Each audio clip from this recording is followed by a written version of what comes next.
Psalm 138. I will praise you, Lord, with all my heart. Before the gods I will sing your praise. I will bow down toward your holy temple and will praise your name, for your unfailing love and your faithfulness. For you have so exalted your solemn decree that it surpasses your fame. When I called, you answered me. You greatly emboldened me. May all the kings of the earth praise you, Lord, when they hear what you have decreed. May they sing of the ways of the Lord, for the glory of the Lord is great. Though the Lord is exalted, he looks kindly on the lowly. Though lofty, he sees them from afar.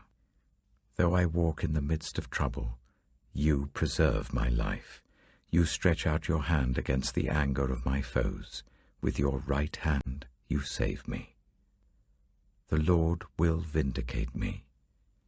Your love, Lord, endures forever. Do not abandon the works of your hands.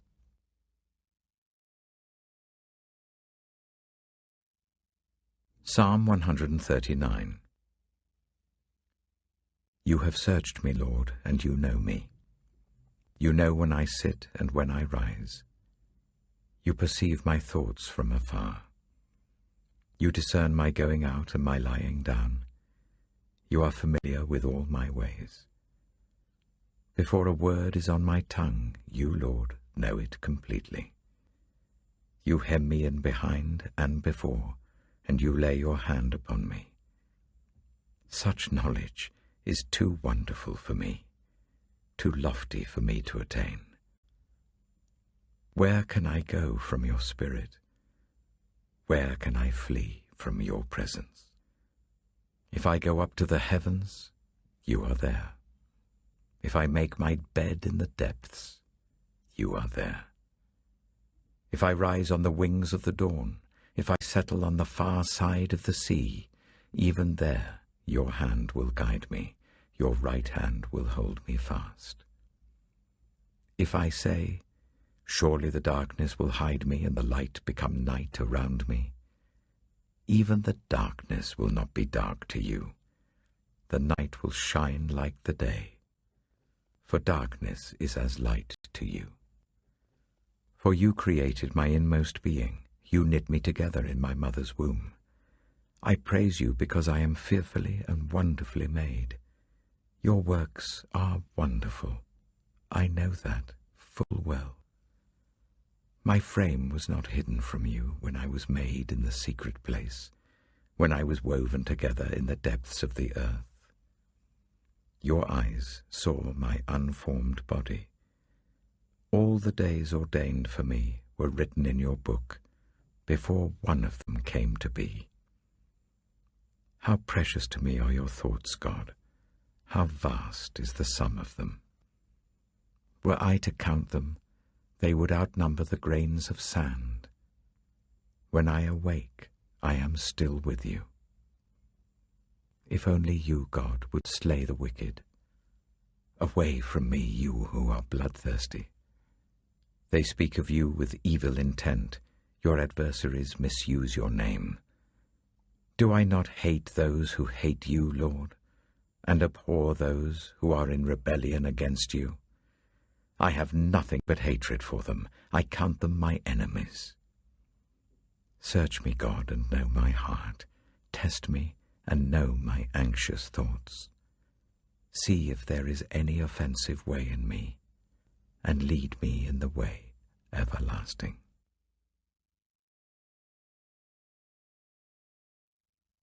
Psalm 140.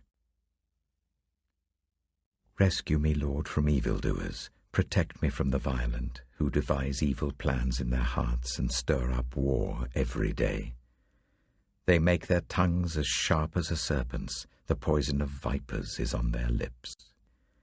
Keep me safe, Lord, from the hands of the wicked.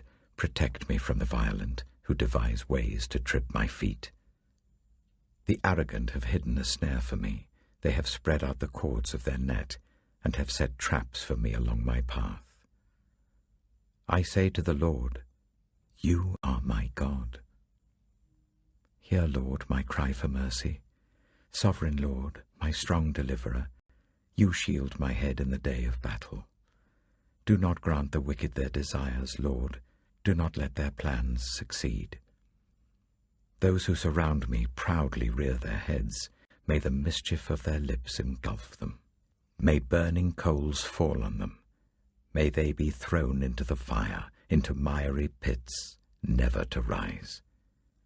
May slanderers not be established in the land. May disaster hunt down the violent. I know that the Lord secures justice for the poor and upholds the cause of the needy. Surely the righteous will praise your name, and the upright will live in your presence.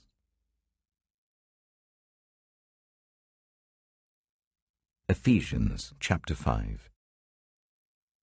Follow God's example, therefore, as dearly loved children, and live a life of love, just as Christ loved us and gave himself up for us as a fragrant offering and sacrifice to God. But among you there must not be even a hint of sexual immorality, or of any kind of impurity or of greed, because these are improper for God's holy people. Nor should there be obscenity, foolish talk, or coarse joking, which are out of place, but rather thanksgiving. For of this you can be sure, no immoral, impure, or greedy person, for such a person is an idolater, has any inheritance in the kingdom of Christ and of God. Let no one deceive you with empty words, for because of such things God's wrath comes on those who are disobedient. Therefore do not be partners with them. For you were once darkness, but now you are light in the Lord. Live as children of light. For the fruit of the light consists in all goodness, righteousness, and truth. And find out what pleases the Lord. Have nothing to do with the fruitless deeds of darkness, but rather expose them. It is shameful even to mention what the disobedient do in secret, but everything exposed by the light becomes visible, and everything that is illuminated becomes a light. This is why it is said, "Wake up, sleeper, rise from the dead, and Christ will shine on you." Be very careful then how you live, not as unwise, but as wise, making the most of every opportunity because the days are evil. Therefore do not be foolish, but understand what the Lord's will is. Do not get drunk on wine, which leads to debauchery. Instead be filled with the Spirit, speaking to one another with psalms, hymns, and songs from the Spirit. Sing and make music from your heart to the Lord, always giving thanks to God the Father for everything, in the name of our Lord Jesus Christ. Submit to one another out of reverence for Christ. Wives, submit yourselves to your own husbands as you do to the Lord. For the husband is the head of the wife, as Christ is the head of the church, his body, of which he is the Saviour. Now as the church submits to Christ, so also wives should submit to their husbands in everything. Husbands, love your wives, just as Christ loved the church and gave himself up for her, to make her holy, cleansing her by washing with water through the word, and to present her to himself as a radiant church, without stain or wrinkle or any other blemish, but holy and blameless. In this same way, husbands ought to love their wives as their own bodies. He who loves his wife loves himself. After all, no one ever hated their own body, but they feed and care for their body, just as Christ does the church, for we are members of his body. For this reason, a man will leave his father and mother and be united to his wife, and the two will become one flesh. This is a profound mystery, but I'm talking about Christ and the church. However, each one of you also must love his wife as he loves himself, and the wife must respect her husband.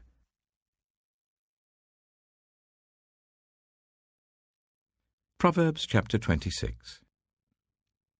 Like snow in summer or rain in harvest, honor is not fitting for a fool. Like a fluttering sparrow or a darting swallow, an undeserved curse does not come to rest. A whip for the horse, a bridle for the donkey, and a rod for the backs of fools. Do not answer a fool according to his folly, or you yourself will be just like him. Answer a fool according to his folly, or he will be wise in his own eyes.